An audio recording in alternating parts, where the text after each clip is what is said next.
Yo, yo, yo, yo. Come on in, man. Come on in right quick. It's time.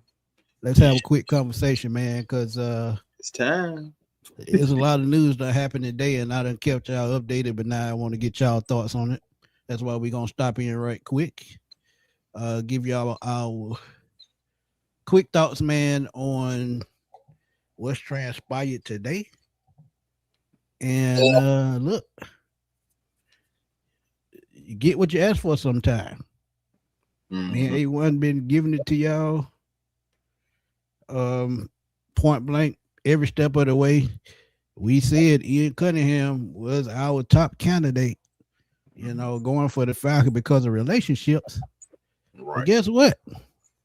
When you get everything in place and they brought the last two GM, hires in, the last two interviews, I'm sorry, last two interviews the last couple of days. And guess what? It Mm-hmm. came true. But before we get it going, man, you know what to do. What's good, y'all? How y'all feeling? New GM on deck. New news out. We got to get into all of it. Just like Smitty said, it's been a lot going on. Been a busy day all the way around. So it's just now. It's about to wind down, and we had to hit y'all with a late night pop up show because hey, we just been waiting for that GM. That's the last little piece we was waiting on. But we're gonna get Yep, into it, man. Y'all come on in. yep. Big John, what's up, big bro? We doing good, man. We were just waiting on this news to break up. Me and A1 talked about it, yesterday. Be prepared tomorrow with those last two interviews taking place, and we knew right after that we were going to get news. But what's up with this late night tip type shit? Why they keep hiring people late at night, man? They going out on dates. I want to know. Hey Talk man, to me. they I they mean, going cause they going out to dinner, man. Now I wonder. This is what I wonder. Like, did Ian come to Arthur Blank's house too for another one of those steaks or whatnot? But or did what? How did they do this? Like I just you never know. But again I just knew it was his job to lose. I feel like we just always felt like he was the top candidate, and somebody would have to come in and just really like kind of like just shake the boat for him to even have any right, kind of turbulence. But I mean, I right, will say, Lifford, he did come in and he did impress and was able to get a second interview. But I knew that he was going to have to impress again to overtake the top candidate. A right, guy who is well rounded, it's an all the way around, just like over the 18, 19 years of him just being around. He's been different. He's been in different areas. He's been the player personnel, been the scout, been assistants, and stuff like that. So at the end of the day, man, like it was Ian's job to lose. He obviously did not lose it. And I got something else that I'm going to read to you guys too. If you want to, if since we already really already into Ian Cunningham, we really was going to do something else. But Ian Cunningham, he lived in Roswell, Georgia as a kid with his when his father Lewis was a VP of marketing for the 1996 Summer Olympics in Atlanta. Now, Ian Cunningham himself said, as a Falcons fan, growing up in Roswell when the Dirty Birds were rolling, the Braves were on fire, and the city was hosting the Summer Olympics, I lived the passion of Atlanta sports fans, and I can't wait to be a part of bringing that fire and energy back to the city. It's been incredible to build a relationship with Matt over the last several weeks and have an immediate connection with Kevin. I can't wait to work with both of these great football minds to put a team on the field everyone will be very excited about. We all share the same vision for what the Atlanta Falcons should and will be, and it's time to work. That was posted by Mark Ramonde, and it was the comments of new GM for the Falcons, Ian Cunningham. I'm right eating at 11 o'clock at night down to 12 o'clock. See But there? I get what you're saying, Chris. Miss Carey, what's good? Um, Jason makes a great point. Oz knew some treats because he did work in Baltimore. He's also worked in Philadelphia. So he's had experience in some of the best front offices of teams right now that are thriving. So that's a good thing. So now we get, the repercussions of what he has to offer as far as knowledge of working in the front office and him being an assistant and help put together that Chicago Bears team that's currently just ended in a divisional run. This is a positive. But let's take a step back right quick, and we're gonna talk about it. And Kirk Cousins, y'all see him in the background. News came out. Josh Kendall of the Athletic put it out. He will likely be released before March 13th, and this is good news because let's be real, we can't take that $68 million cap hit. We need the cap space to keep building this team, and now that we have everything in place, it's time to start shedding salary to try to build up salary cap space, get towards 35 to 40 million, so we'll have enough adequate space to make the right moves. Because you got to think, you still got guys like Caden Ellis without a contract. You still got, Arnold Ebiketie without a contract. You have other guys that were on the last year of their deals. So we'll see in the coming weeks or the coming months how this team will start being constructed once the new league year starts March the 13th, I think it is. So we'll see how it plays out. But Kirk Cousins absolutely had to be one of the first cut cap casualties going into the new league year, and to get this news right at this point when hiring and bringing in a new GM, who knows, it might have been his first call to tell them, shed that salary, I want to come in with more cap space. But well, I mean, of course, tell me your thoughts right quick. No, I'm just saying, I mean, we've been talking about it, really, bro. There was no way we could keep him. Come on now, like, you have to start side-eyeing people who just think that we was going to just keep Kurt and pay that $67 million. $67 million for what? This isn't Kirk Cousins when he was with Stefanski a few years ago. At the end of the day, you had to make the move, and I'm not surprised about that at all. I was fully expecting for Kirk Cousins to be cut because we need the cap space. We need that all the way. Well, honestly, when the contract was restructured, I knew it was over with. But again, they're going to give him the opportunity to go see if he can find a starting job somewhere else. I would not be surprised. What's good, family? But I would not be surprised at all if Kurt end up back in Atlanta as an insurance policy, just like how he's been the past 2 seasons. So yeah, because either way it go, if they bring him back, guess what? They're gonna be getting paid twice because they're gonna be bringing him out double the checks. Because if you sign him to a new deal that's reconstructed, that's team friendly, it's probably still gonna be in the range of 20 to 25 million. Let's keep it real. Because he's a veteran for one, and there's a such thing as a vet minimum. So I think the vet minimum for his age is probably about, I know it's over $10 million. So you got to add on to that outside of the vet minimum. So it's going to be 25 at least, in my opinion. But I can see that. I can definitely see that. Miss Carey said she loving the hire. But yeah, Kirk Cousins out of Atlanta. Quarterback choices are thin. So what I would do, probably tomorrow, I would start throwing out quarterback options, since this is now something we have to look forward to. And me and Chris, now that we have a GM, we can give y'all our stay or go Falcons. Yes, those sir. shows about to hit the airwaves soon, so y'all make sure y'all stay tuned for that.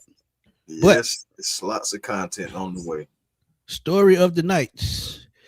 Mr. Ian Cunningham is not a Falcon GM, and Chris started and alluded to it already. So we're gonna just keep on, with this Ian Cunningham thing right quick. But before we keep going, man, y'all see the little ticker at the bottom. Drop them super chats, crank it up. Definitely would be appreciated, man. Like I tell y'all all the time, I don't give a damn if it's $2. Drop them super chats, and it will be definitely appreciated, because the platform is cutting back on what they pay you for your videos. So now, donations are really greatly appreciated even more now. But Miss Carey, and then I get to my boy Tay.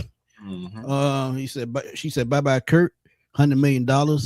I don't want to cut him and bring him back and give him more money. I don't. We have him $100 million already. He can play quarterback for free with the money he's making. I agree with that. That's absolutely true.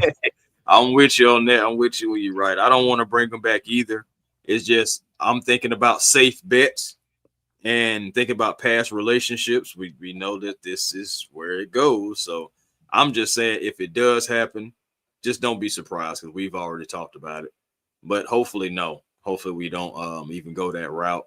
And hopefully we honestly can possibly, I mean, we could still pivot to Mac Jones, but we also could just try to get like a little lesser quarterback type bridge option that's not so expensive because we still believe in our quarterback Michael Penix and whenever he's going to be able to come back. Yep. But had a little technical difficulties, man. I don't know what happened with the screen. It just went out. But I'm back, man. Acknowledge it, man. Granddad said I thought it was nothing less than $25. Man, look, they taxing everything, man. Trust me, they taxing everything. Drea, appreciate you. My homegirl Drea, man, she's showing love as usual, man. Appreciate you. Man. She said, even and do you think it's possible that part of the hiring process was to send the prospective GMs to the Super Bowl where the final decision was based on their performance and evaluating talent and how it fit our vision? This is excellent point, man. When you think about it, it is right on point because one thing about it, they've been evaluating probably for the last month or so, or a little bit over a month. And as I told y'all, I think Matt Ryan has been behind the scenes, doing what he do, trying to learn how to evaluate and to see how a deep of a playoff run that they made with Ryan Poles and Ian Cunningham. It was absolutely part of the decision why they took him. What they put together in Chicago, building that team from the ground up. One, as I told y'all on the previous video, y'all can go check it out. You look at the move they made via the draft with Caleb Williams. You look at Rome Odunze. You look at free agents like Montez Sweat, and Grady Jarrett and whoever else they brought in via free agency. They retooled their offensive line, bringing in 2 starters via trade. So they've done their homework. And I absolutely think the evaluation process had to do with what they've done the last 2 years in Chicago. And the reason why Leppard got a final interview, they wanted to give it one last run to see what he brought to the table because y'all remember he was part of the Patriots team that, were building championship teams. And then you go to Houston and look at what he did with D'Amico Ryans and that team right now. It's all about growth and development, scouting. That's what Terry Fontenot did well. So that's why part of the reason why he got the job. You have to be able to scout talent to bring in talent to make your team better. So I absolutely think it was absolutely them evaluating the talent and how it fit the vision. That's a great point, Drea. Go ahead, Chris. Yep, I couldn't say it better myself. Yeah, I think she was saying like when she said SB, it might have been the Senior Bowl. Right. But still, either way it goes, yes, you can have these guys go down there and evaluate that talent. You had to bring in somebody with scouting experience, regardless, because of what Terry could do. Terry was a scout for the New Orleans Saints for years, and coming up throughout that rank, you still was going to have someone that could scout talent. You look at the Chicago Bears and what they have done. Being like you said, building it from ground up, and now they're a playoff team. They got the coach that they needed. And you see that they are having progressions. At the end of the day, you still have the relationships as well with Ryan Poles. So I think about it, and I'm like, it was Ian's job from the beginning to lose. He would have to lose the job. I always felt like he was the top guy. And again, Leppard, he gave a fight, at the end of the day, because being a Georgia native himself. So you think about it, it came down to Georgia boys. Who was going to be the one that's going to be the best fit. And again, I just think about how well-rounded Ian is, not just as a scout, but other positions that he has been in his 18 years of serving in the NFL. And I just believe just that little bit was able to inch out Lefford, even though he did, scouting for the Patriots for 9 seasons, been to Super Bowls, championship games, etc. I get it. Being able to have a guy that you really can just go knock on his door and you can really ask him about multiple things and really can ask him about all things. I'm sorry, that's invaluable. You can't put a price on that. So absolute facts. Facts. But Miss Carey wants to know. What She you said, got? putting in that work, covering the Falcons, working overtime. Salute to y'all. Hit the like button, everyone. Thank Yeah. you, Carrie. Appreciate you, Miss Carey, as always. Um, Thank you. Randazza, he said, super chats. Yeah, Google take 30%. Yeah, they get you, man.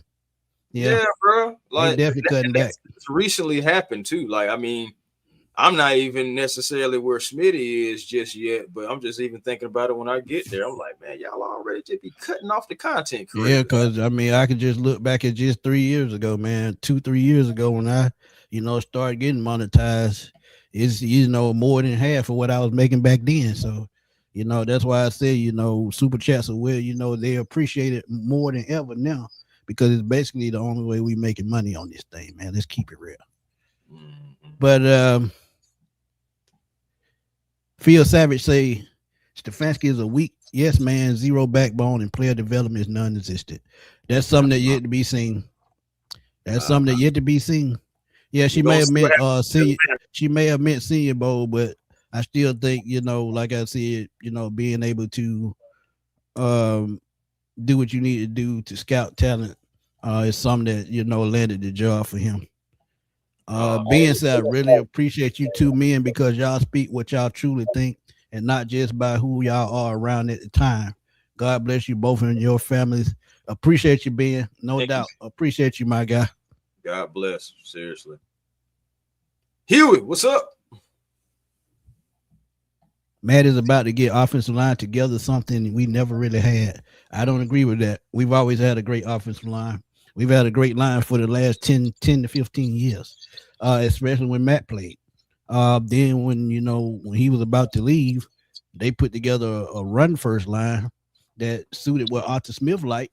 So look, um, we may not, agree with what the move that they make, but they've always put together a solid line. Even when Michael Vick was here, even when Chris Chandler was here, uh, we've always had a decent offensive line.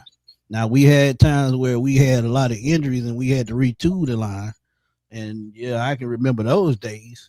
But yeah, I mean now they may put together a better line that better suits what Kevin Stefanski is going to run in Atlanta, and it better suits what what quarterback we're going to have because they got to bring the pass protection better, knowing that Micah Penix is coming back from an injury, and you may have a young quarterback or a veteran quarterback that needs protected. So yeah, you got to upgrade the offensive line. Mm-hmm. Absolutely.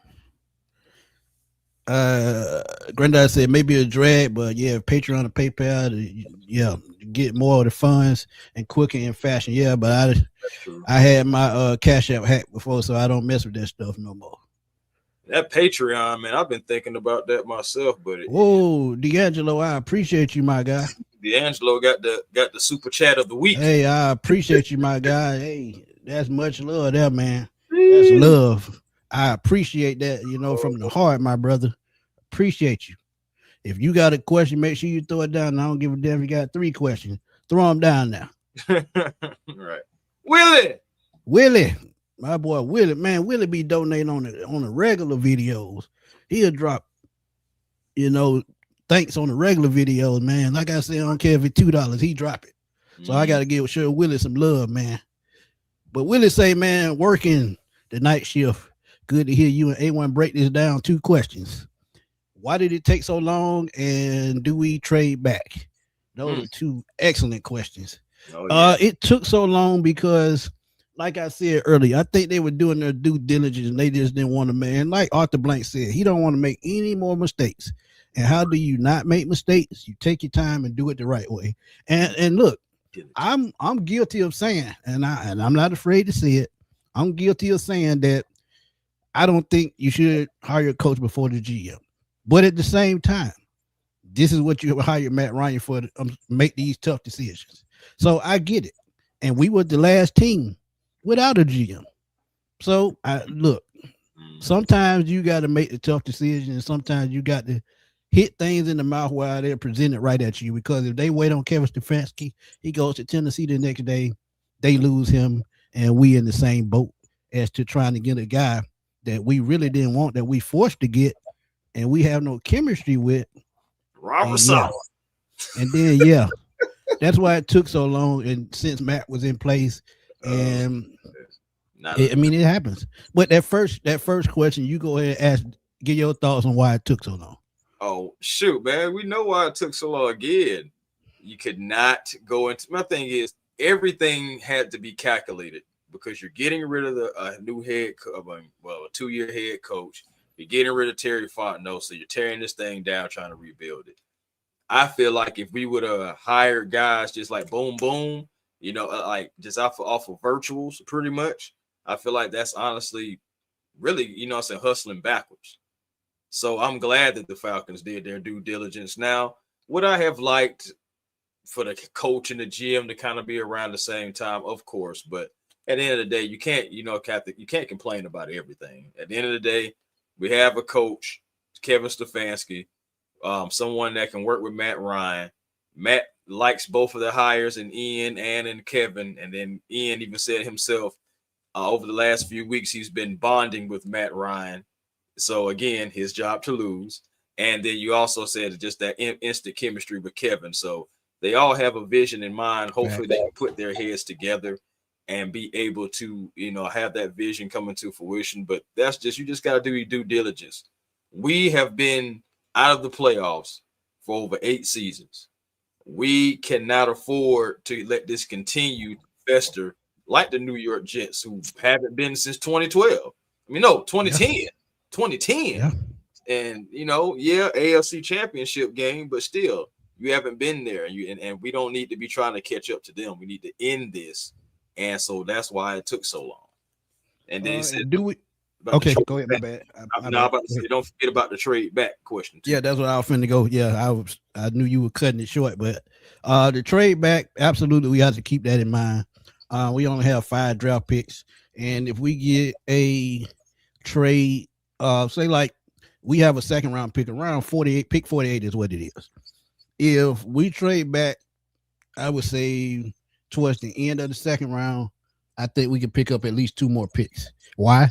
Because with the trade points, I think you can probably get, bottom of the second, you'll get a second round, maybe a 5th round, and maybe a 7th round pick. So trading back has to be an option because you have so many free agents, and you have so many depth spots to fill, especially at the receiver position. So you absolutely have to, consider trading back. But what you think about that, right quick? Bro. Shoot, bro, I was asking us to trade back for the last 2 seasons. Shoot, you think I'm changing now? Yeah, I know you said that last year. Absolutely. I ain't changing now. I ain't gonna lie to you. Yeah, we only got 5. My thing is, Ian needs more draft picks in order to do what he do. I feel like it's kind of unfair. And honestly, let's just keep it real right now, Falcons fans. Let's talk about this on January 29th at 11:52. Right. If Ian only has 5 draft picks and he is unable, because you need 2 to tango, sometimes 3, and everything, and he can't find anybody to trade with or willing to trade out of their spot, don't go jumping on Ian's back because he only had 5 draft picks and he did the best that he could with 5 draft picks. I'm just saying, let's be fair, because he didn't have as many draft picks as Terry when he first came in. Well, Terry had like 7, 8, 7, 8. They had 2 in 1 round, and actually 2 years ago, I think they had about 9, if I'm not mistaken. And they end up trading 2 of those to trade up and back. So yeah. So that's what I'm saying. Like, just want to give it with a grain of salt. Even if he doesn't trade at all, even if he stays put all the way around, it's just like, as long as he's taking like the best draft picks that he possibly can. I don't know what his philosophy is. I can't wait really until Tuesday, because I would love to hear what his philosophy is going to be. Is his best player available? Is it best position available? Like, what is it going to be? Let's try to see if we can get any kind of indication on. I think they're gonna put, to be honest, I think they're gonna put need this year before best player available. That was one of Terry's pet Pete. That was one of his best, sayings. We're gonna take the best player available. But now you have to take best position, what you need available. because at the end of the day, you got just like I said, so many things to feel. But D'Angelo, again, Mm, appreciate the donation. How do y'all feel about the Falcons drafting Carson Beck? Man, mm. A1 talked about this Oh, extensively. oh my Yeah, God. Carson Beck? D'Angelo, man. That's And tough. actually, shout out to my boy G. Let's get it, G. He sent me a question on YouTube about this, and I still got to do the video. But to look at, mm, mm, mm. You know Where, what, what? D'Angelo, I'm gonna be real with you, man. Because of the guy that we got, the coach that we got, knowing now that he's worked with so many veterans and he can probably find a way to use Carson Beck. Because let's be real, he has prototypical size, he has an NFL arm, and I think all he needs to do is just get in the playbook and and just learn the game. And because sometimes I think Carson Beck's problem is I don't think he studies the game enough He be in because his head. he's got the talent. He's definitely got the talent, but I just think he be in his own head sometimes, like Yeah. Chris said. And sometimes when you in your own head and you overthinking things, you liable to make mistakes. Because if you seen his time at Georgia and his time now at Miami, some of the big games that he's played in, he just made simple mistakes where he just made bad judgments. And that lets me know he's in his head a lot of the times. He has the prototypical size, the NFL arm. I just think he needs to land up under the right coach. And the Falcons could be that team. And I'm going to tell y'all, and I'm going to put this in the video and I go and stick more into this. But I feel like if he's there on day 3 at some point, the Falcons might take a chance on him. Why? Mm. Because if you have to go out and sign a quarterback, with Michael Pittman probably being a backup until he comes back, or you have to have a backup until he comes back. When he comes back and you move on from that bridge guy, you bring in the Carson Beck. Now you have someone to battle Michael Penix for that starting spot in 2027. So I could see it. I could absolutely see it. But what you think, Chris, right quick? It's not a need. It's a need, but it's not like when you look at the Falcons, you see other holes just than the quarterback. You still have a quarterback on a rookie contract. Yes, I understand the injury situation, but I'm going to be real with you. You can still go out and still get a bridge quarterback for cheap. I got a name right now. I don't like it, okay? But at the same time, I got to be real. Especially with having Ian Cunningham now.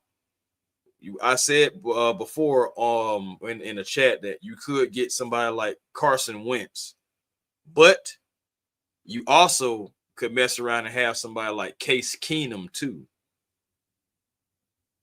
And my thing is, you look at Carson Wentz, not familiar with Stefanski, but familiar with the system. Case Keenum, familiar with Stefanski. Kirk Cousins, familiar with Stefanski. So basically, I'm just saying, like, at the end of the day, if you're just needing like a bridge guy, you have a few guys that you could go. Like, again, they're not sexy names at all, but they are veterans that are familiar with not only the system, but or if not the coach, then at least the system. And what have we been saying about the whole hiring process what Matt Ryan's been going through? He's all about familiarity. So we know that if they get a quarterback, Stefanski going to be familiar with him. And I get it that y'all a lot of these names that y'all don't want, but at the same time, we ain't really got the cap space to be picky. Not right now. We have better cap space. We look better in 27. And that's another reason why we need to go ahead and be extending certain skill players now. Right. Absolutely. Andrea, this is what I was saying on the previous video. When you think about the bridge, having a bridge quarterback, you got to think about 2027 when Arch Manning is coming out. Mm-hmm. You have other guys coming out, other than him. I think the 27 class, quarterback class in college football is going to be better than 2021 class when we had all these guys come out. And look, the reason why I'm putting this out there. We really don't know what's gonna happen with Michael Penix. They can tell y'all anything, but we don't know. We don't know.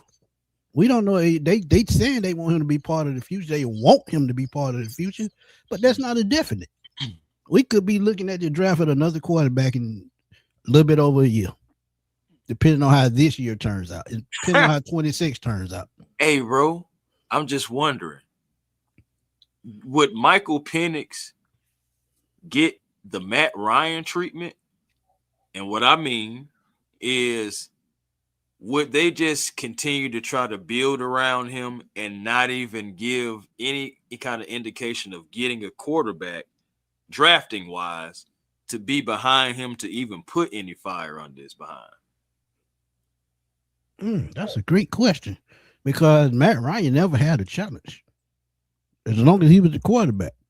Now, the only thing that the person that they put behind him was Matt Schaub. And when Matt Schaub played against Seattle that game, he threw for 500 yards. And that was the only time he had competition. But let me say this. The only reason I think it won't go that way, because I bet Matt Ryan wish he would have had somebody behind him to put a fire up under him. So he's not going to let any other quarterback go through that. While he's the president of football, he's going to keep everything in a straight line. He's going to keep it to where the quarterback's going to have to compete year in and year out to keep their job, and that's really anybody on the team, not just the quarterback. But I think for him to keep his job and keep his job going in the right direction, he said it himself. Competition, you talk about playing physical, offensive and defensively winning the game in the trenches, he got all that covered. So I don't think we will have to worry about that again. But when we talk about 2027 and that being Michael Penix's fourth year and possibly without a fifth year option, that's why I think you will possibly see a quarterback drafted in 27, depending on where we end up in the draft process. Because I just don't see that just happening again. Not going, going without a quarterback and going through that phase again. But said it took long because of contract negotiations. You have to keep interviewing and drive down the price. That's absolutely true. Absolutely true. Absolutely. Not nothing to be taken lightly at all. I'm just honestly looking at some of the Bears players, because you think about it, man, there are guys that are going to be unrestricted free agents, and some of these guys right now, they're looking kind of cheap. You may have to be able to get some guys, maybe fill out some rosters. I see a couple safeties. Now I see Kevin Byard, but I think they're going to try to bring him back. He played well for them. Brisker can probably be another one that's going to probably end up coming back. But you got Jonathan Owens. You got Nashawn Wright. I know he had those interceptions, but I know he had some trouble in coverage too. But I really just believe it's going to be a Bear or two that even come over, even if it ain't nothing but special teams. Being Duvernay, it could be Devin Duvernay. We need help at the receiver position, and with who was that as a kick returner? Agnew not doing that on kick return and special team being bad. Yeah, Duvernay could definitely be an option, because you got to remember Duvernay is a 4-3 guy, so he can fly. Yeah, you talk about Taylor Gabriel all over again. He can be that guy. And that's what I'm saying. And he can play a little wide receiver if you need him for a cheap option there. But definitely, I'm thinking about special teams. We need somebody that can get some pop back there. And Devin, he's definitely been one of those guys. And he's only 28. He's still only 28. He only made $1.1 million last year. So affordable contract. Contract. Now I will say about Nashawn Wright. Now he had them 5 interceptions, but again, like I said, he did have some trouble in coverage, and Bears fans let him know about it a lot. And the Bears, they have like a cornerback room that is kind of full too. They got a lot of different first rounders and some just top talent in that room. Right. His market value, which is surprising to me, because I know he only made even 1.1 million, no extra change or nothing. But no tax, no nothing. No tax, no nothing. But again, he was at the end of his rookie contract. Okay, that makes sense now. Yeah, because he's been traded before, but his market value is going to be 16 million. And I'm like, nah.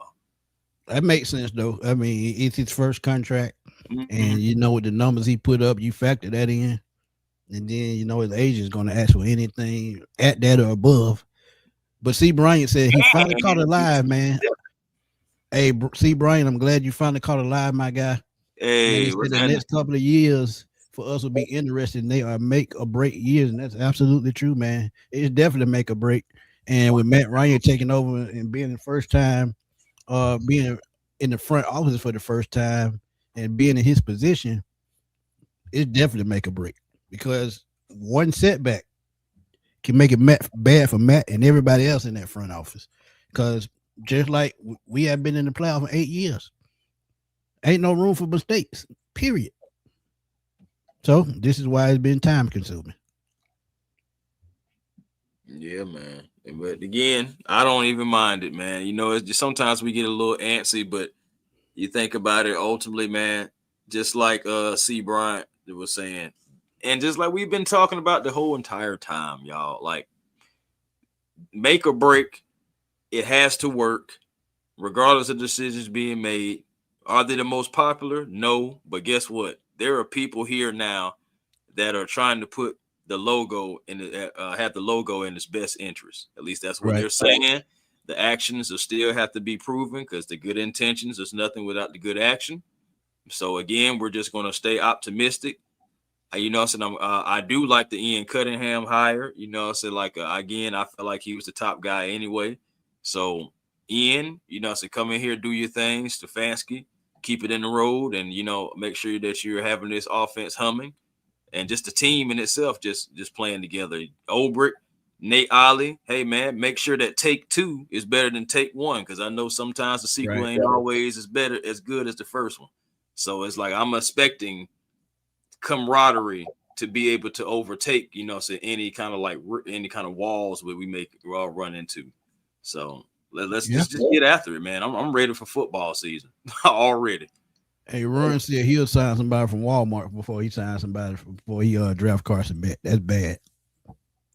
Well,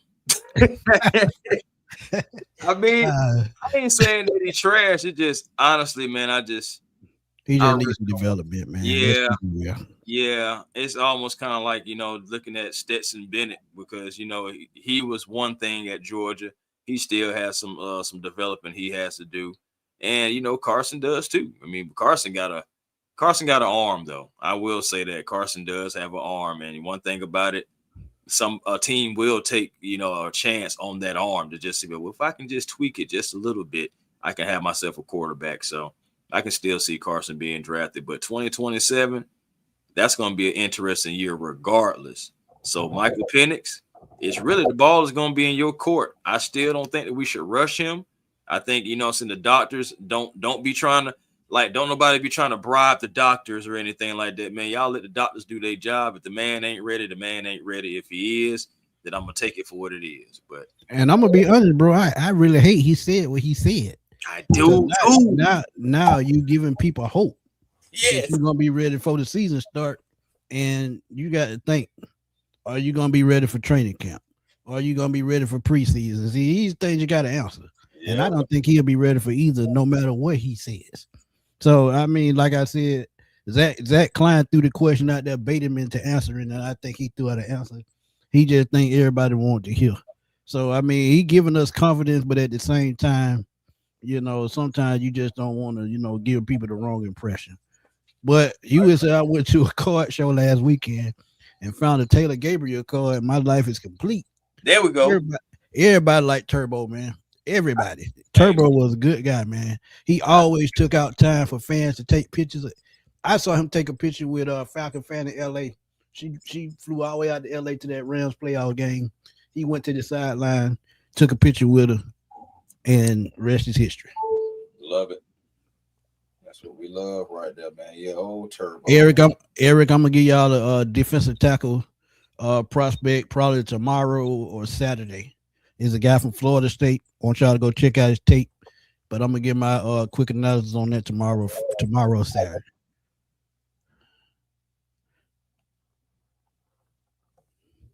Right kind of reminds me of Diggs, and that's not good. Wow. Wow. That's oof. No, I ain't gonna lie to you. I told you he had trouble in coverage. He did. He did. But He's like, you remember Diggs had all those interceptions. There was a lot of those tip passes. So I get where he going with that. But my thing is, you see who they paid. They paid Bland. Yeah, and that was the right move because he was better in coverage. A lot of UGA guys are predicted to go undrafted a late round. I can see that. And and sometimes that's how you find the gems. Some that fall and some that are not drafted. Our linebacker room is terrible. Also, especially we don't re-sign Ellis. Do we try Troy Anderson again? Hell no. Troy Anderson can't stay off the injury report. I say no. You just let him. What? Little man say our little linebacker room. Little man, you ain't trolling this now, little man. Troy Anderson, man. Now, don't get me wrong. I know that's the Julio Jones pick. But my gosh, no, man. I ain't gonna lie to you. I can't do it with Troy. I'm mad that we kept Troy because we lost out on Nate by keeping Troy. I don't want to go down this road again. Okay, but just look at the people that came after Troy Anderson that could have helped this team tremendously. And I'm not going to get into names. Y'all just go back to the draft and y'all will probably punch the screen and break out TV and everything else. Just whatever y'all do, don't go back to the draft and look at that pick again. That was one of the worst picks of Terry Fontenot the entire time as GM. And yeah, I said it. And don't get me wrong, Troy Anderson could be a superior talent, but he was a project player to begin with. He was a former quarterback and running back that switched to linebacker. He's a great athlete. But sometimes, when you make those kind of moves, this is why you lose your job. Because somebody like that, let's be real, there's no disrespect to Troy. He should have been every bit of a 5th or 6th or 7th round pick, a day 3 pick. Period. I just wish the Falcons just didn't draft him at all. That's just me personally. Oh, who are y'all surprise cuts? Woo, but we getting that kind of early. But man, I was just looking at a video, a short I did today on Troy Anderson when Chris said that last year. And that video, that short got 17,000 views. I you know what I do? Just for you, Josh. I'll give you one.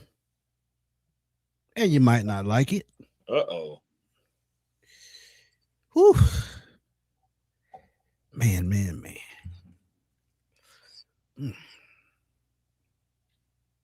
I'm trying to think. So Darnell Mooney.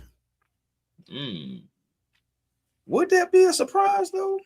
Well, I guess it'd be a surprise because they owe him so much money. He has a lot of dead cap space.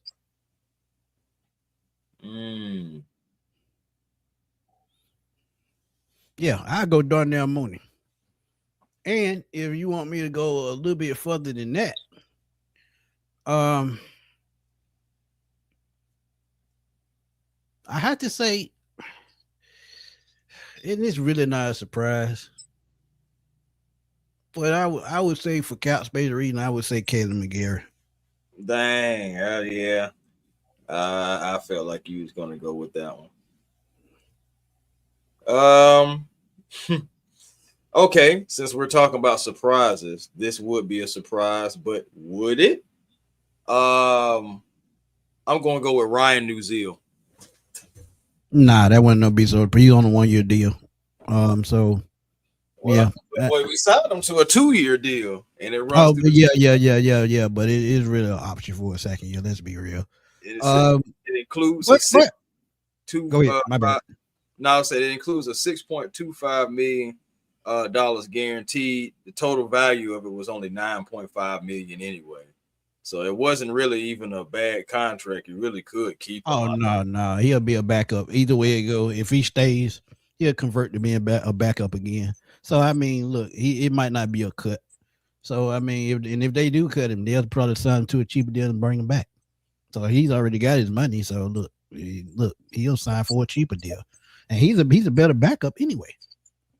I mean, I still think that he would be serviceable. I think you could, keep him on the team. And my thing is, the only reason why you would be making him a backup is if you're going to get somebody like, for example, Tyler Lindenbaum. That's the number one guy. Granddad say like Kyle Lewis as the new edge rusher out of Pittsburgh for the new linebacker. Y'all got to think too. We could see more of Jalen Walker as a off-ball linebacker this year. He worked on being an edge rusher, but I could see him more as an off-ball guy this year. Do you think we replaced Kyle Smith? If so, with who? What was Kyle Smith? He was the assistant. No, he wasn't an assistant. He was player personnel, was he? Player personnel, yeah. So I mean, they still looking. They may already have filled that spot. They may have already filled it. I mean, I just got to research it. Not gonna lie. I don't know right now. I have to look at it and I'll get back to you on that one, Ricky. Drea said, Matt said unfinished business. He's still chasing that ring, so he has got to get this right. Just trust the process. And Drea, that's what we doing. Love it. And this is why we giving y'all this feedback, man. We trying to keep a lot of y'all level-headed because y'all been going off ever since Matt got hired. So look, I'm telling y'all, you got to trust the process, man. Granddad throwing out some names, man. He said Jacob Rodriguez, and I know who that is. A riser in the draft for stud. He was part of that Texas Tech defense that was top 15 in the nation last year in every category. So yeah, we'll see. But linebacker is definitely a need. Marlon Davis was on the Terry. Yeah, he was on the Terry, I think. Right. I think he was one of Terry's first picks. Real quick, market value for Linderbaum, $17.7 million. Ooh. So look, okay. I'm glad you brought that up. This is an excellent time to bring this point up. Kyle Pitts is in that same range. 16 to 17 million. What do? Do you bring back one of your offensive weapons, or do you upgrade your offensive line to protect the quarterback and help your run game? Well, like on the interview that we had with Todd McClure, I'm expect us to build up the middle. And I absolutely 200% agree, because at the end of the day, we went out and got an all-pro center and Alex Mack. What happened? Yeah. Oh shoot, Super Bowl, baby. You know what I'm saying? Okay. That's all we need to say. And I'm not trying to rib y'all up to say we going to the Super Bowl if we get him, but he gives us a damn good chance to be a good offense again. And if we have what we think we have in the right play caller or play callers, and Stefanski and Reese, anything is an upgrade over Zach Robinson. And Linderbaum is only 25. New Zealand is 28. So he would definitely get he would probably get a 5-year, $100 million deal. Yeah, he can easily be your center for years to come. Because honestly, you just said 17 million, right? 17.7 million is the market. If you give him 5 years, $100 million, that's 20 million a year. Yeah, it is. It would be. So I mean, you go for it. I mean, you go and look. You got to think about it. You're gonna need that anchor on the offensive line. And Todd said it, and I'm gonna add this point. Jake Matthews is along in the tooth. Caleb McGarry is not the future at right tackle. So you're gonna need somebody from Lindstrom to Bergeron. And if you had Linderbaum, that is the core of the offensive line. Those tackles, you can draft somebody or sign somebody to fill those tackle positions. But when it comes to the run game, the interior of that line is the most important part. That is the brain of the offense. So, look, I'm telling y'all, Tyler Linderbaum, and shout out to Berto, shout out to Kill. They brought this to my attention at first because I wasn't even really thinking about that part. But that was probably one of the smartest. That would probably be one of the smartest moves this offseason if they signed a free agent. And there's no disrespect to Kyle. Well, He they're can go out, eligible. right. They're reporting eligible, so they're in the trenches. So I wasn't surprised, but when I had heard it from the guys myself, and shout out to the fellas, man. Yeah. C. Bryant, he said they need to stop playing and bring Covington's own Eric Stokes back home. He had a very good season with Las Vegas. And if y'all know Eric Stokes, former UGA cornerback, speed demon, runs a 4.3, 4.2, I'm sorry. He runs a 4.27, and we need cornerback help.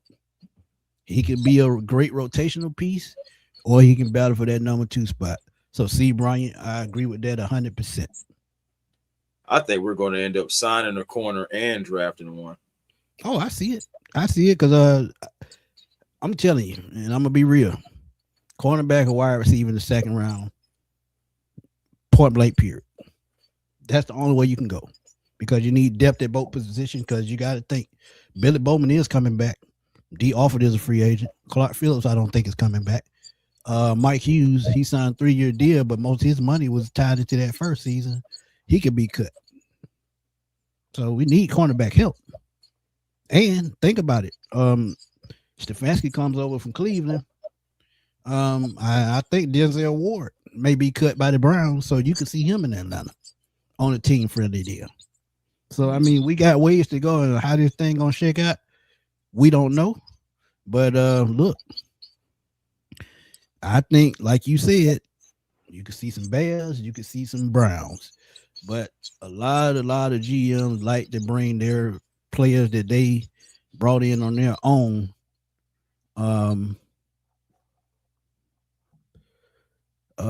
He said y'all forgot McGarry just signed a contract. They wouldn't gain camp cutting him.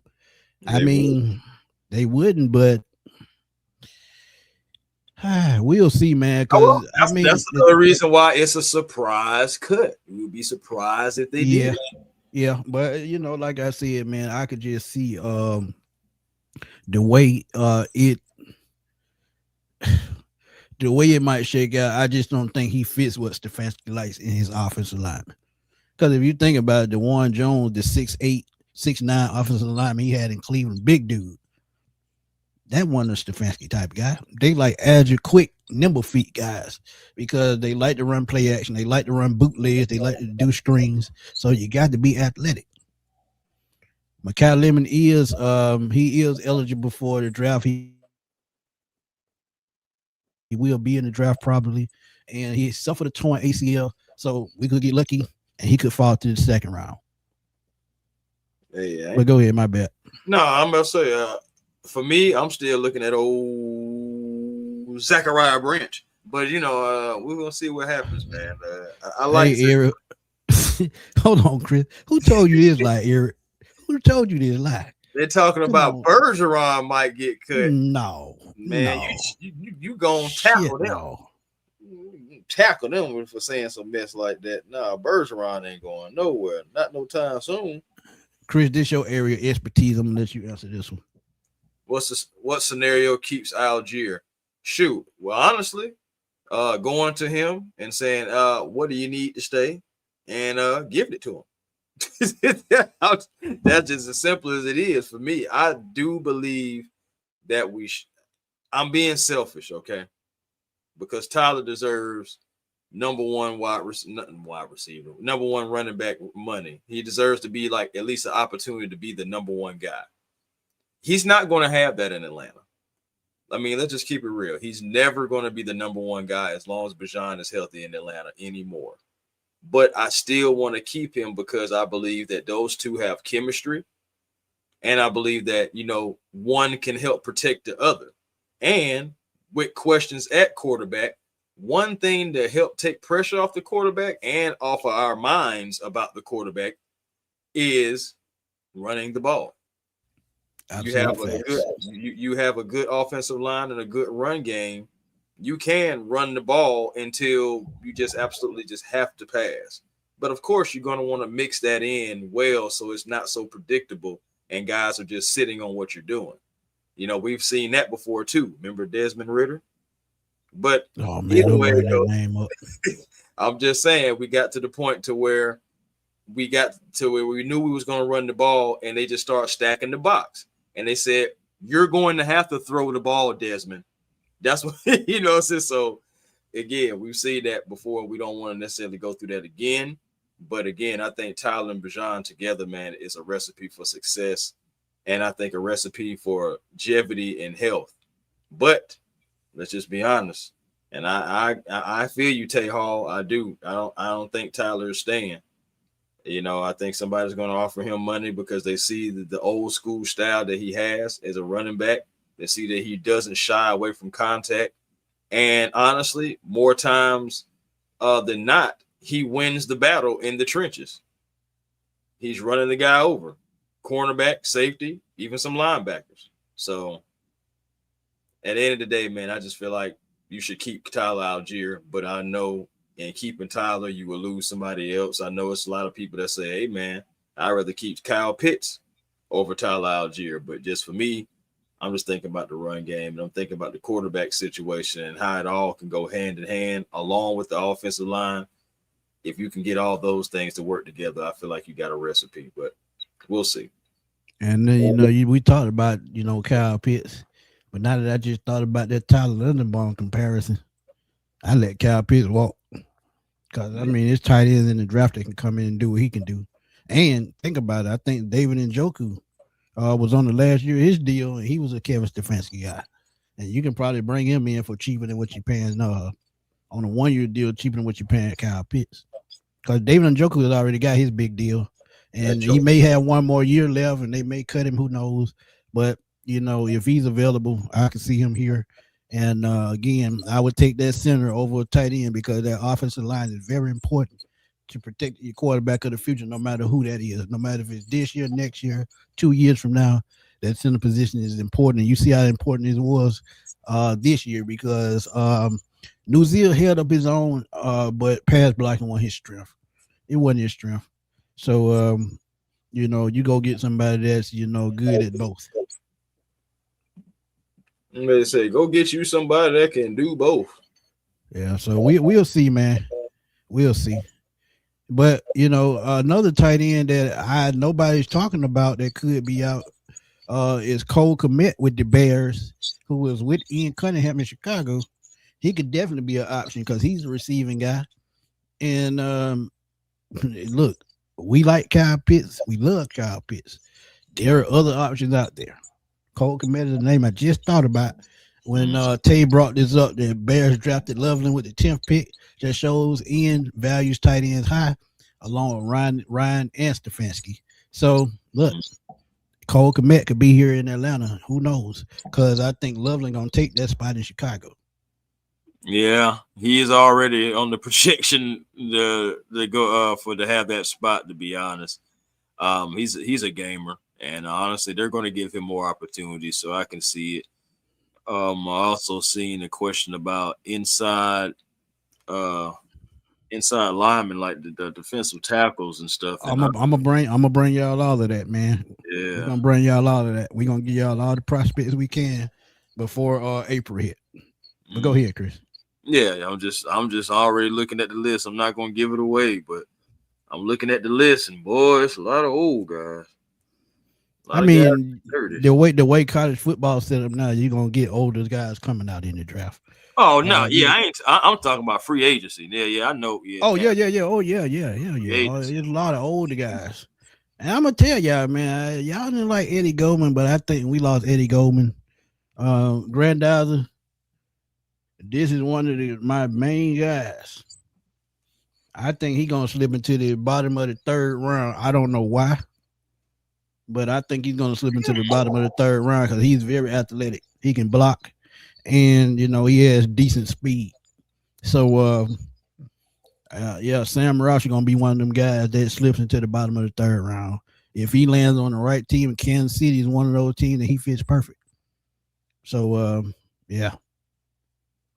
Say Loveland already got it. He almost had 200 yards in division playoff game. See what I mean? Mm-hmm. See what I mean? That's what I'm saying. Now Holmes Holmes all right. I ain't gonna lie to you. He's a good one, and he's gonna take that job. Well, like you said, he already got it. He already got it. Bottom of the guru, he said, you guys think Bill Callahan helped Jack Nelson improve on the right? Absolutely. Ooh, absolutely. Absolutely. Bill Callahan is one of the best offensive line coaches to ever coach in the NFL. This And is if why he I can't, love. Go and ahead. if he You can't, got now and I was about to, I'm just setting you up, and I said, and if he can't get it the best out of him, y'all know what's gonna happen. He was 7 round pick, so what they losing? Nothing. nothing. Cause like I tell y'all, anything from 6 and 7 round to me is project players. Somebody you gotta develop a little bit more than the average player. I mean, because look, 7th round is close to being undrafted. So I mean you need a little bit more development. Hey, Tate. Hey, I like this one from Tate. Yeah, old Eric Genty. Yeah, Yeah. Chris talked about him. Yeah, Chris talked about We've him. been talking about linebackers a little bit, behind the scenes, and yeah, I do like him, man. I Yeah, do. Chris talked about him. So yeah. I mean, Tay, when I put up my next drop profile video, just drop a name down there. Drop one name. Don't drop too many. Because I can't Right. do but one at a time. So Give me a second, goddamn but yeah, Chris talked about him, man. 6'6" can do it all. That'll be interesting. I don't know if he'll be there for the Falcons, but that'll be I'm gonna interesting. tell you though, he remind me, and I'm an old school guy. He reminds me of Jameer Miller. Y'all might not remember because yeah, it probably for y'all time. But he was an Arizona Cardinals linebacker that played. He could get out to the quarterback. He could drop back in coverage. He was an interception demon back in the day. So yeah, he reminds me of Jamil Miller. Go ahead. I'm looking at this. All right, and see, man, I'm already kind of like giving that stuff away, but hypothetically, look at your ass. If we don't re-sign Caden Ellis, I would not mind going to get a younger option. Caden is 30 years old, going on 31. I know some of y'all may be like, really? He's that old? Yes, he is. And I'm not going to lie to you. As far as market value, this guy is costing a little more, only about $1 million and some change. But market value right now, I'll take Quay Walker. Ooh, and have him with Divine Diablo. Y'all talked about that on Twitter the other day. Man, that would not be a bad idea. Man, that would not be a bad idea. Because y'all got to remember, some of these guys, even though they don't play on the same team, some of these guys in the NFL, they train together. And they talk about these things during the offseason. Hey, man, what if you become available doing such and such? Come on over and play with me because we got this person, we got that person. Oh, this happens all the time in the NFL. How do you think Derrick Henry got to Baltimore? Yeah, that's another thing. It's just stuff you got to think about.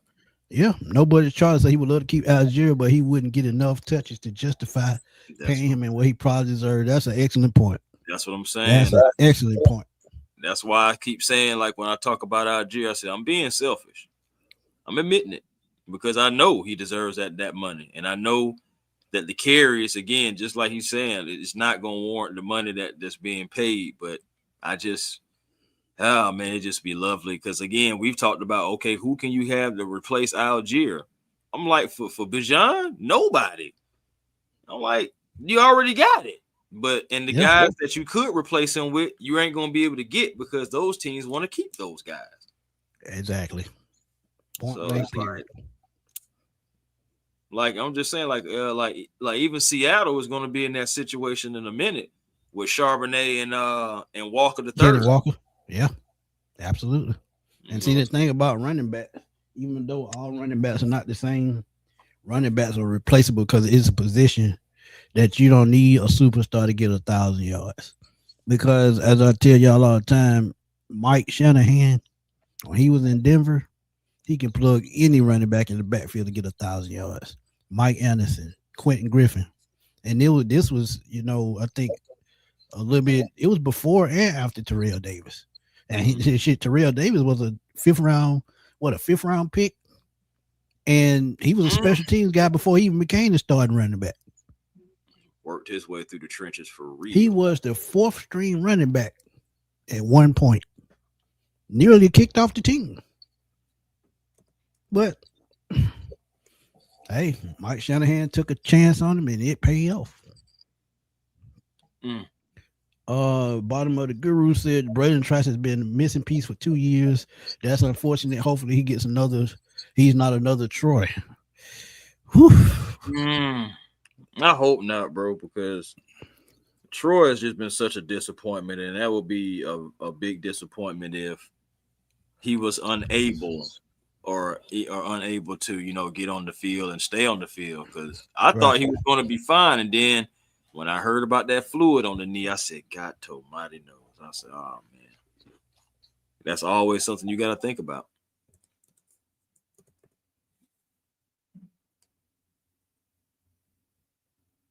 My bad, I'm eating again. When you talk about, this lets me know that knee injury is more serious than what they put on. Because if he had fluid build up a year after the operation, that injury was worse than what everybody thought. That means he had a lot of structural damage. So, yeah, we hope he gets back to the field, but at this point, it's not looking promising. And I'm not going to sell y'all no lies. We just going to see what's going to happen. But Granddad said, y'all thoughts on Ephesians Prysock from Washington. All I hear is super good things about him in the day 3 range, but his stock is rising. Oh, he'll end up in the 3rd round. No way he makes it past day 2. He's a top 100 talent. He wasn't. Hold on. He didn't play with Penix though, did he? I don't know. But I have seen tape on him, and he's pretty good and damn good in coverage. Yeah, I see. Good closing speed. Oh yeah. Yeah, he got a technique, all that. Yeah, it's all about the hip motion, fluidity for me too, man. Being able to change directions because guys can run routes, and you got to be able to change that direction. But he does have that good athleticism and that size and speed. Also, I know he also has toughness too because I think he broke his hand. Yep. Then, like a couple seasons ago, he broke his hand or something like that, and he kept on playing. So Mm-hmm. yeah, it was like I do remember that. That was bowl, Alamo Bowl, the Alamo Bowl. Yeah. So I mean, and then it's like that a name like how he has is kind of like hard to not pick if see him. It's like his name is very unique, so it's just like okay. But he's 6'4" though. It say he's 190. That may be a fluctuation because I know I've seen other places where it was like 195. I think he closer to 200 because I know he done put on some weight, but he is a slim dude. And you talk about Tariq Woolen, he fits that same mold. So yeah, he was at the Super Bowl, by the way. Right. So yeah, man. I mean, hey, at the end of the day, I like it. So I know the kid. He has some fire. I'm also thinking about the kid from Georgia too. Come on, y'all, help me out because I Leverett. Yeah, he's in the Senior Bowl. Mm-hmm. Yeah, they say he's showing out too.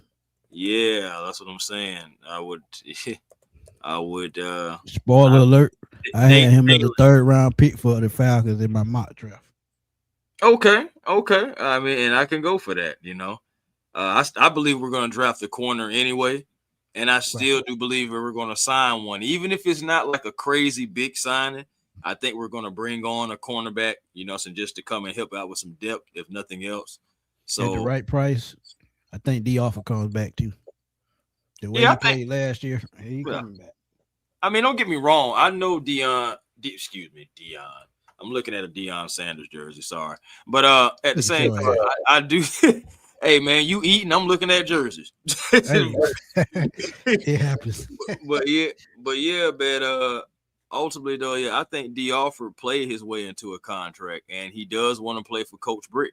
And why wouldn't he? Honestly, you look at it, Coach Brick, Justin Hood, all those guys, so we're having better seasons and and kind of like rejuvenating their careers and everything under this tutelage. So Nate Ollie for the defensive linemen. So it's just like at the end of the day, if the Falcons, are willing to pay him, yeah, I think he will be back. But if not, then we may be drafting a couple people then. Oh yeah, no doubt. Dress ain't nothing wrong being selfish. A1 every now and then. Yeah, man. I'm just being honest, man. That's how I feel. I mean, I've always liked Tyler Algier. When we drafted Tyler Algier, and I went back then and looked at the tape on it, I said, "But we just got a steal," and then it was even better than what we thought. Him having that 1,000-yard season, and shoot, man. Since then, I mean, Tyler, man, he's done nothing but good things for the Falcons. Remember, this is a guy that hasn't even fumbled in his career, so it's just like. And that's hard to do in the NFL because you hard. got people flying at you 200 miles an hour, hitting you with their helmet, damn, they're breaking your arm, and you still hold on to the ball. But Rodney said he liked that offensive line if we get Linderbaum, and I would love that too. Mm-hmm. Taser, how much do y'all think Leo Chenault would command? He would be a nice addition. Absolutely would be a nice addition. We talked about him a couple seasons ago. I'm looking at 12 to 14 million, somewhere in that range. That actually sounds about right. 12 to 14 million. I can say about that range. Yeah, bottom of the guru. Yeah, we talking Dylan Everett. Absolutely. Yeah, Dylan Everett. Mm-hmm. Yeah. But yeah, man, another good pop-up show, man. Again, man. Whew. New GM. So let's see where this thing, goes from here. Because now that we got everything in place, now we can start looking towards the draft. Now we can start looking towards free agency. And y'all done jumped the gun because y'all have been throwing things in my comment box for the longest. Right. But I'm telling you, we can't deny it now. So now y'all will get to show who stays, who goes, draft profiles. And we may do draft profiles, just as live streams. We do the homework, we do the mock-up. So y'all join us because, look, I think this has started something special, man. It's been far too long. It's just time for things to start going in the right direction. But before we go, take out one more question. Makai Lemon or Zachariah Branch? That's a great question. I'm a Branch guy myself. Yeah, I did a full mock-up on Branch, so I got to go Branch. And Makai Lemon coming off an ACL injury, so you got to go with the more healthy guy. And the only lemon I trust, Metal Art, bro. Go ahead. There you go with that again. Yeah, little man, Tariq Woolen would be a nice pickup, but I think he's gonna command too much. Drea said the offer fell off until he was replaced. External motivation screws us. We pay them and they don't deliver. That's why I say Pitt can go. And look, Drea, we gave y'all, names that could replace Kyle Pitt. So I don't have a problem with him leaving. Even though I think he's an extraordinary talent, he would fit well in his offense. You got a good offensive coordinator, they can bring in somebody to do the same job for less money. Yep, and better blocking. So you got to think about that as well. So, real quick about Leo.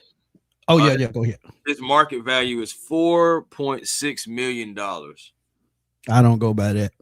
Yeah. The way he's been playing, he's going to get more. At the least, he would get 8 to 12 million at the least. Yeah, high side 14.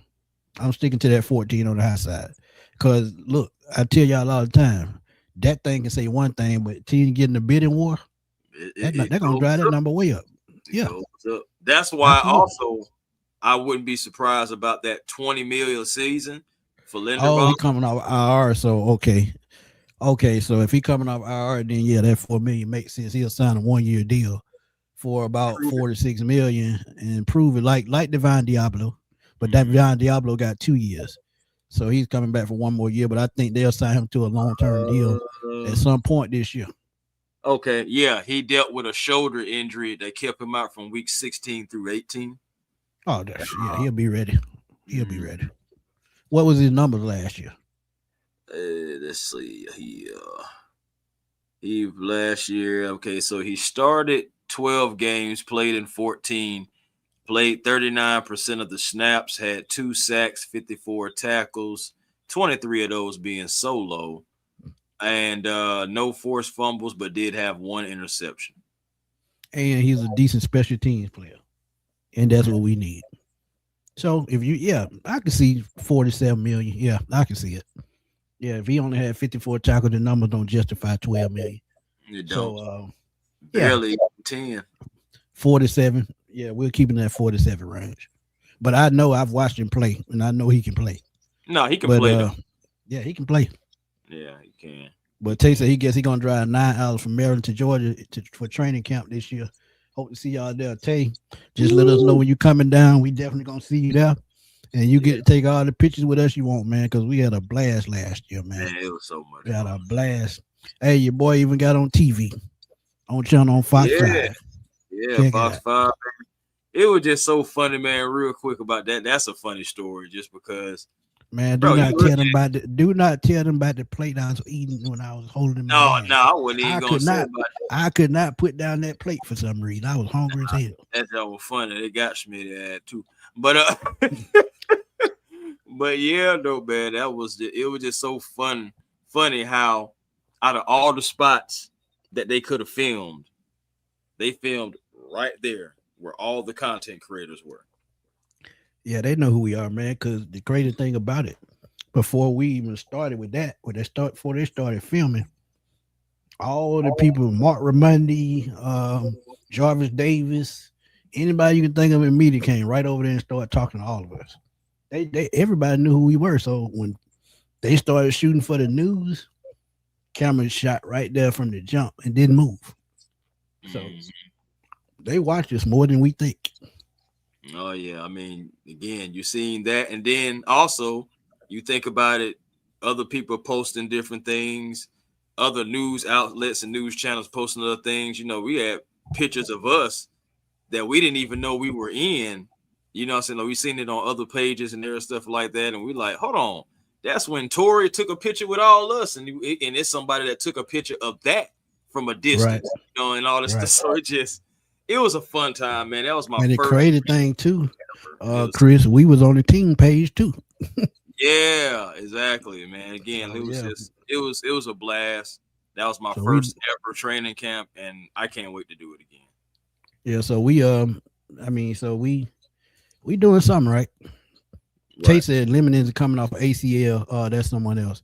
Okay, I was wrong. I admit I was wrong. But yeah. Right before we go, he said, how will Mike Evans' season go with Zach as the OC? Mike Evans will not be in Tampa Bay next year. There are already reports that he might be gone because they can't afford that salary anymore, and they got too many spots they need to fill. So you might not only Mike Evans, you might see other players take pay cuts or get cut at cap casualties. But yeah, Mike Evans will probably not be in Tampa. And my boy James Conner, former Buccaneer, he still has ties to the team. And he's been hearing it, you know, for a while. So he made a video about it. So we'll see. We'll see what happens. He'll probably go to the Saints. And somewhere in the division. Appreciate you, Brandon. Appreciate you, my guy. But yeah, man, another great pop-up show. Again, man, thank y'all for the bomb donation. Truly appreciate it.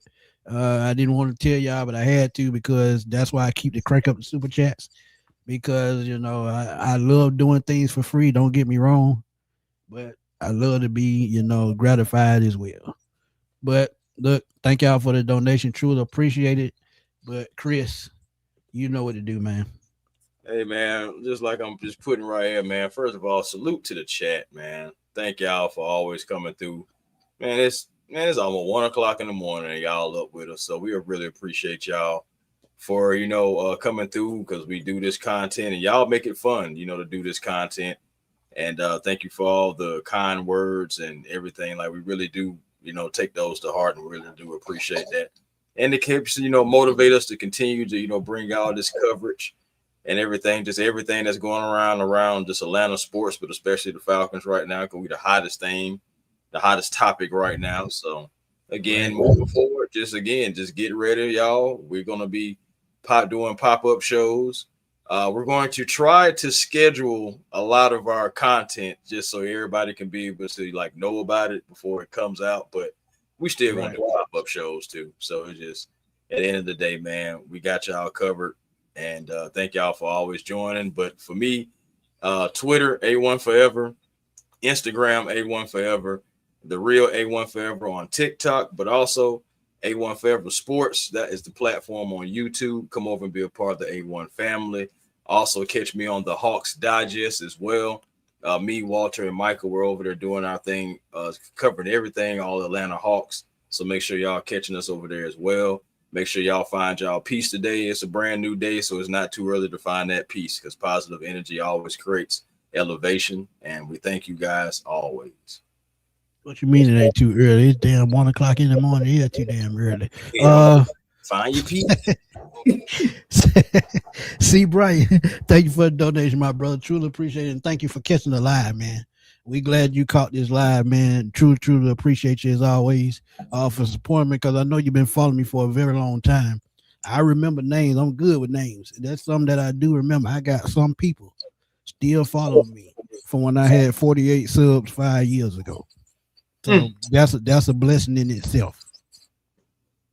But again, man, thank y'all for staying up with us. It's almost 1 o'clock in the morning. I know a lot of y'all got to go to work, but before we go, y'all please go to A1 Forever and Smitty Sports Machine. Hype up our videos because the more y'all hype them up, the more they get pushed through the algorithm, and YouTube will recognize them a little bit more. So, see, Brian, I know you've been here since day one, my guy. That's what I'm saying. I remember names because one thing about y'all get on my ass if I'm wrong. Look, I ain't got no problem with that because look, I'm not always right 100% of the time. Nobody is. Is. So look, thank y'all. But y'all know where to catch me, man, at FatBoySlim_21 on Twitter because I'm always over there blowing that thing up.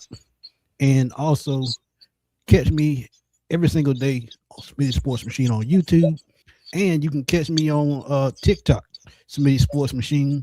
I don't post over there often, but I'm always, over there looking and watching because, look, one thing about it, I keep my eye on everything. So, look, that's what I do. I do it for y'all. But CB say he be watching on Hot Digest too, man. Hey, man, I appreciate that. Really do. Kibu say he been there since 2020, so he one of my day ones, man. Him and C. Bryant. So see, they know what I'm talking about, man. They know. Yeah, don't talk. And Tay Hall said for years, just finally got a YouTube account. So look, that's what I'm saying, man. All my day ones, they still follow me, and they still showing me love, and I'm gratefully appreciative of that. Because if it weren't for y'all, there would be no me, and there would be no YouTube, and there would be no Smitty Sports Machine. And then one more thing before I leave.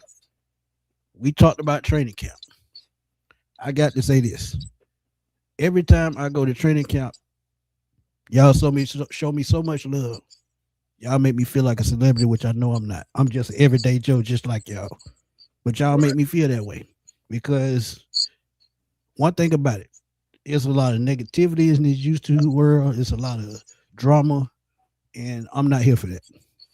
But one thing I am here for, make sure y'all get this news. Make sure y'all give it to y'all 100% the best I can. And for y'all to show me love the way y'all do, man, that makes me forget about all the bad things that goes on in my life, the health problem that I deal with, and y'all just don't know how that motivates me and helps me mentally. So, look, great show. Appreciate y'all tuning in. Chris, if you got anything else to say before we get out of here, go on and say it. If not, we can roll on. Oh, shoot. Good night. Good morning. You're right. But yeah, we'll see y'all in a little while, man, because I'm sure I got some videos dropping in a little while. But I talk to y'all in a little while, man. And again, man, y'all go check out the previous videos I put up today.